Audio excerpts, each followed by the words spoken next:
I can't believe I'm saying this, but I've just met Simon Squibb. Okay, so this is a start to the video diary that I wasn't expecting to make, but it happened very spontaneously, and at this point I haven't even finished the other video diary.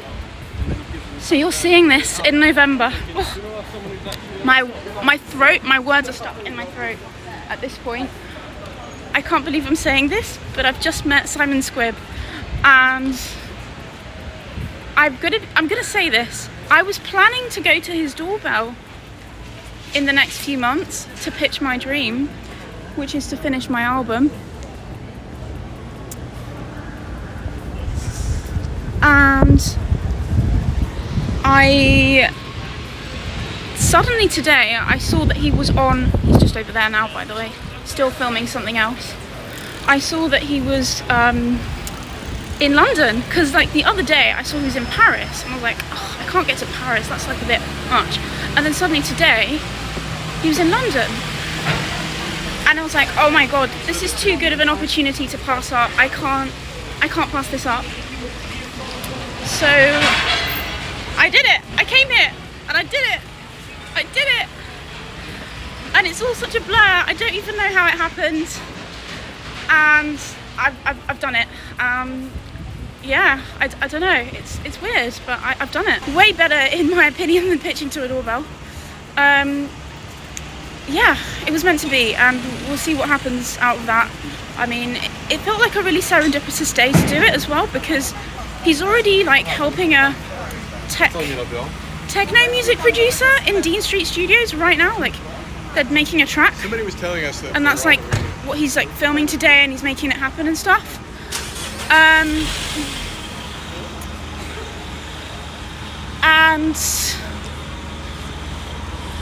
And then he bumped into someone that's like a rapper, and he was gonna get them to work together.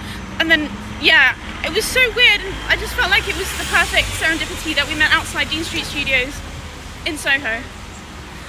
So there you have it. No idea what's gonna happen out of that, but it's happened. Since I'm in central London, I'm gonna go try and find some soundproofing for my music studio setup. One of the things that became clear to me lately, even if it wasn't clear to me all those months ago, is that my soundproofing in my little studio setup is not that amazing. It could be a lot better. So I have come to central London to avoid buying things on Amazon, because I don't want to support Amazon. I need to get some vocals recorded for a couple of songs before I can start producing the second half of the album, which is still quite a big deal for me. I do take quite a while to do vocals. So yeah, I'm gonna go to like the main street in central London called Denmark Street and see if anybody there has anything that I can buy, and hopefully it's not too expensive as well, because I am still on a really tight budget for this album. Okay, so that trip to London ended up kind of predicting the whole layout of my day, but I'm not mad about it. I couldn't find any soundproofing in central London, but I found some on a DIY store's website. I'm going to order it. Avoids funding Amazon, which is the main thing. And I was so pleased. I've just downloaded the video like Simon told me to do, to get it on socials, and I'm just so happy with how it looks. I thought it went so much worse than it did. I thought I'd rushed it. I thought I didn't know what I was doing. But I feel like I really put myself across well, and he was really responsive, and it was just the best. And he said in it that he's going to listen to my albums on the live stream later today, so that would be sick. I'm going to have to keep an eye out to see if he actually does that. Yeah, but wow. What a crazy day. It just shows if you take your shot, in this life, cool things can happen. And today has been a very, very cool day. To round off what has already been an inexplicable day, I went to see the Taylor Swift release party of a Showgirl in the cinema. I can't say I'm the kind of person who would normally go and see something like that. I do like Taylor Swift. I do appreciate what she does. To some degree, I'm probably not as fanatic as some people are. But I do appreciate it. But this is my first time actually consciously handing money over to this billionaire in particular, this particular billionaire. And I was having some regrets about it actually this morning, because I decided not to listen to the songs. I decided to just look at the lyrics. And yeah, I think you'll probably know what I'm talking about. The lyrics, some of them I didn't really like. But I was like, right, I bought these cinema tickets, goodness knows how many weeks ago. Gonna see what I make of it. Go in blind, having not heard any of the songs. And I did enjoy at least the title, not the title track, The Fate of Ophelia. The video is fantastic. The song also really good, really strong melody. I'm still warming to the rest of the album, I have to say. I need more time with it, need more time to digest it. I would say the experience as a whole, if you didn't have the music video, which was shown twice by the way, the behind the scenes chat and the behind the scenes of the video, it could have been quite a boring experience because the lyric videos on themselves in that setting were not worthy of the place in which they were being viewed, i.e. the cinema screen. So yeah, there's that. Especially as the visuals were kind of on loop after about 8 repetitions, 8 different sequences they repeat. So that wasn't the most exciting thing, but it was still an experience. It was still enjoyable. And I look forward to digesting more of this record, as I think it is one of those that needs repeated listens to grow on a person. I also think that, you know, actually there is a part of it that's like, this person is so huge, and she's worked hard to get that huge, definitely. But I also think there's an element where maybe people of her scale could start to give back to artists at lower levels. And some people are doing that already, it's brilliant. But as far as I know, she's not one of them. And it would be great to see that because, you know, I can only dream of making a music video of the scale of The Fate of Ophelia, you know, so many different scenes, different costumes, props. And it just felt a little bit tone deaf to hear someone say in the movie experience, oh, Taylor's such a unique artist in that she creates whole worlds for her songs. I mean, I could create millions of whole worlds for my songs if I had millions of pounds to spend on them. So yeah, there's that. That's a thing, but not saying I don't appreciate the art and that I don't appreciate the work and the thought that goes into it, because it's huge, huge amount of work.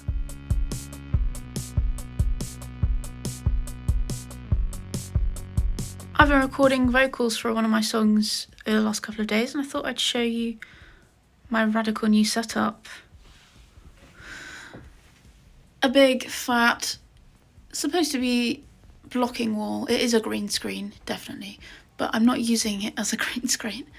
Big fat blocking wall to keep more sound in, and a bunch of new acoustic pads, which I eventually found from B&Q, for those of you who might want some and don't want to shop from Amazon. And there you go. It's been a lot better, I think, but we'll find out when I get a song mixed, because that's when the real proof in the pudding is. So tomorrow I'm going to a BBC Introducing Live event at Maida Vale Studios in London. The last time I went to a BBC Introducing event, it was at an absolutely enormous venue called Excel in East London, and they let everyone and anyone go to it, and now they've turned it into this really exclusive, ticketed thing at a small, intimate place. And I was lucky enough to get a ticket. To be honest, I don't think I'd tried in the years since it started to become exclusive anyway, but I got a ticket, and I will tell you this honestly from kind of my experience going to the very first one I went to, is it feels like it's more of an advertisement for the service to artists than actually a useful thing for artists. I could be wrong, but that's what it felt more like. However, the workshops look fun. I've chosen 3 that I'm going to go to. I've selected the how to build a following masterclass, the songwriting workshop, and the general Q&A for the presenters. And apparently there's also supposed to be like a feedback opportunity, which I signed up for, but I haven't heard anything about. But again, I think it's just one of those things where it's like an opportunity to be seen and introduced to the presenter, and they'll always tell you it's great, and it might not actually be great. But you know what? I'll give it a go. I'm sure it'll be fun. Since it's exclusive, not a lot of people got the chance to go. I'm going to make the most of it and try and enjoy it. I'm sure it's going to be good.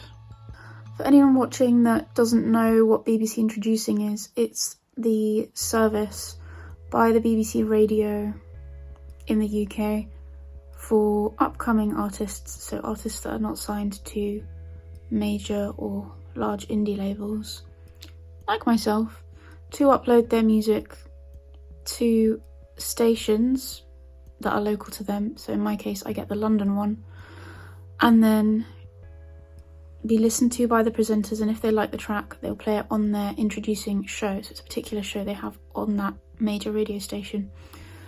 So with London, you're probably the most unlucky if you're in London, because the competition is so fierce, and there seems to be a bit of a slant. If someone knows better, tell me if I'm wrong, but there seems to be a bit of a slant towards urban music over anything else. So I've yet to be selected by them. I've had feedback from them before. I've had every single song I've submitted listened to, which are both great things, but I've never been selected. And I can't help thinking that if I lived in any other city or town, that would be quite different. But it's alright, it's all good. And at the end of the day, we are talking about Radio 1 here, if you're in London, which is like the main radio programme, not one of the regional programmes, so I guess their listenership is a lot higher too, so the stakes are higher, so they're not going to take chances on something a little bit more quirky. I can't complain though. I have been on BBC Radio before, but on Radio 6 and in Radio Ulster. These were opportunities that came to me. One was through me submitting to something called the Mixtape Show through a website called Fresh on the Net. And then all the others came about from me being signed to a label and them having a plugger that submitted to those avenues. So there you go. I'm on my way. It's the second major London studio I'll have been to within the space of 6 weeks. So you could say I'm on a roll. Confession. I'd never been to RAC before, obviously, when I went. I have never been to Maida Vale. And I have also never been, this one's probably the most shocking, to Abbey Road. As in, like, obviously not inside, but like I've never actually been to the place where it is. I've never actually just stood outside it or done the crossing. Like, I've never done it. And to think I've been to Liverpool before I've been there is probably insane, really. I will do it at some point. maybe next month. Who knows? But yeah, never done it.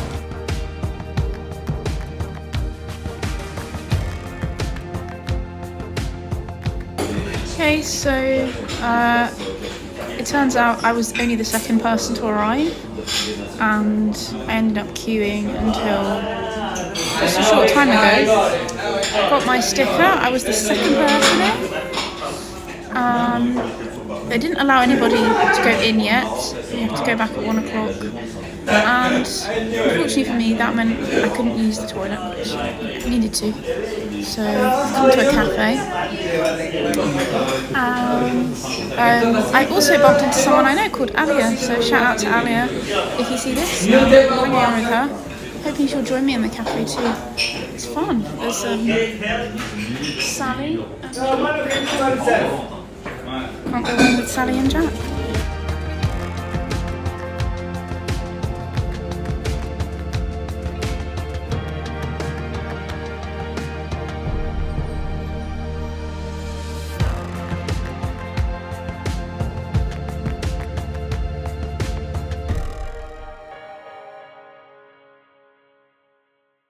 And that is a wrap.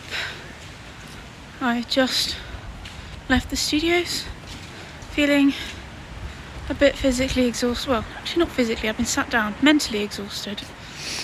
I'm not used to being in rooms full of that many people in a very long time. But took a lot from it, I would say, more than the previous time.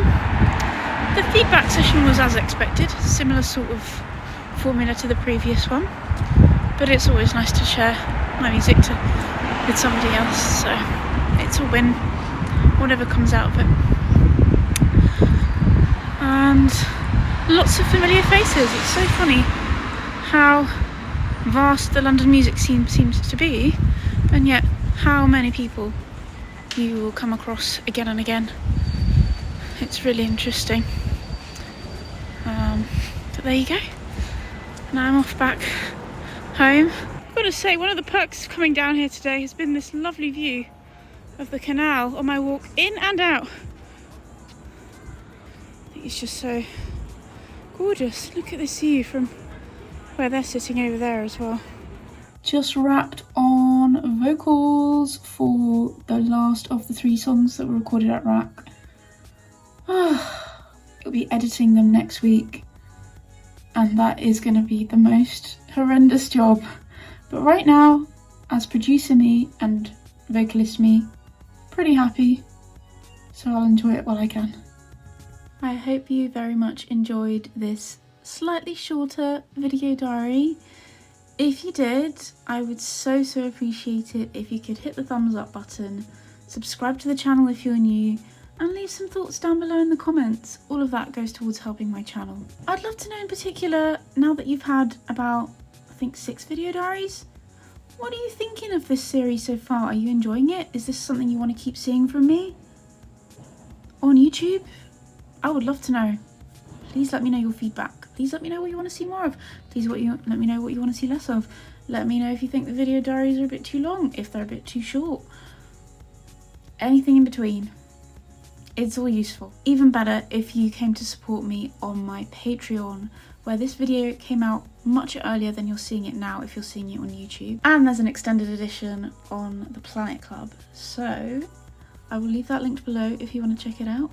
And of course, thank you as always to the people who are my members of the Dangerverse on Patreon, because you are absolutely everything. Forgot to say as well, if you are a fan of David Bowie and you saw my video from when I went to the David Bowie Centre, I've got a hot video coming for you very soon after this one.